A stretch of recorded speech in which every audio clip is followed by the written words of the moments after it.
tell all of my students, because everybody gets in the game like, oh, I got to get an agent, got to get an agent. You don't have to have an agent to be successful, right? Most agents take 20%, which means that you need to be doing 80% of the work anyway, right? Meaning that you're not resting on your laurels or looking for them to bring you all the business. You have to develop relationships, B2B, people who you know have businesses, who need commercials or who need a voice for their social media spot or whatever the case is.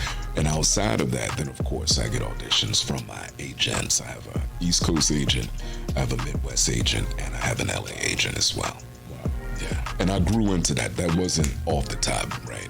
I started with East Coast and then moved out across. And you mentioned about now you actually coach voice acting and voiceover. I actually took the intro class, which, just like you said, being someone who was always been told you got a deep voice, and radio and entertainment was always my background too.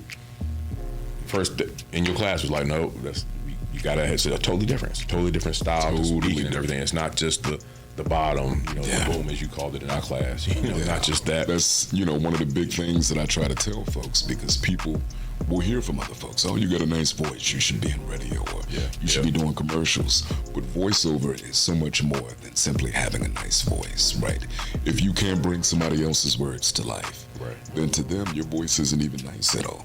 Right? It's not nice anymore. It's just because you can't do anything for it. Like having it's your instrument. If you can't play it, what good is it doing? So if you're not in the right key, it's not gonna work. Made a plan, put it into practice with the actions of my hands. Put it into practice with my circle and my fam. Had my bad before I became a businessman.